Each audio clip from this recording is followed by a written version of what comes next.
দিন যায় তো একাগ্রতা বাড়ে, বাড়তে বাড়তে বাড়ার চূড়ান্ত পৌঁছায়। এবার তিনি ছুটে চলেন পাহাড়ে। পাহাড়ের নাম জাবালে নূর, নূরের পাহাড়। কাবাঘর থেকে সোজা উত্তরে কোনাকুনি দূরত্ব 8 কিলোমিটার প্রায়। ভূপৃষ্ঠ থেকে 2000 ফিট উঁচু। মক্কা নগরের সর্বোচ্চ চূড়া এটিতেই। উঠতে সময় লাগে 3 ঘন্টা। সেখানে একটি গুহার নাম গারে হেরা, হেরা গুহা।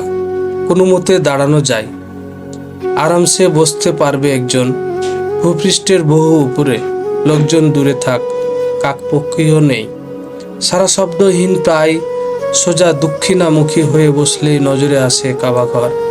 ধ্যানের মুর্শিদ সেখানে, ধ্যানের গুরু গভীর ধ্যানে মগ্ন। কার ধ্যানে, কিসের টানে? তারপর এলো হেরা গহ্বরে তিমির পাখারে ধ্যানের দিন। পরম সত্য খুঁজবার তরি ভাসে সেই স্রোতে সাথীবিহীন। মরুমক্কার চোখের মনে সে সত্যদীপ্ত আলামিন। হেরার গুহায় মোরাকাবা আলীন, খোঁজে সে সত্য প্রেম রঙিন। একাগ্রতার সকল সেতারা চেরাগ জ্বালায়ে মনের স্বাদ।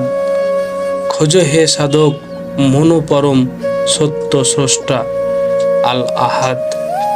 সঙ্গিনী পরমিনী হজরত খাতিজা নিয়ম করে খাবার নিয়ে আসেন। দীর্ঘ পাহাড় বেয়ে উপরে উঠেন। রুক্ষ পথে মোলায়েম কদম ছিঁড়ে কেটে চৌচির হয়, তবু দমে যান না। আলামিনকে গ্রহণ করে ধন মান বেড়েছে। আভিজাত্যের সবটা ঢেলে দিয়েছে তার কদমে।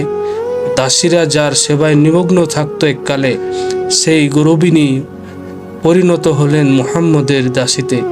কিসে তাকে দাসত্ব বরণ করলো? কোন সাদে সাদের সিংহাসন ছেড়ে ধুলি মলিন পথ পাড়ি দিয়ে পাহাড় বাইছে সে? উত্তর একটাই, মুহাম্মদ পরম প্রিয়। তার দু চোখের এক পলক, শুভ দৃষ্টির বিনিময়ে খাতিজা জীবন ছাড়তেও রাজি। দিন যায়, রাত আসে, ধ্যানের গভীরতা আরো বাড়ে। সূর্য উঠে আর ডুবে, ধ্যান বুঝি চির প্রজ্জ্বল সেতারা।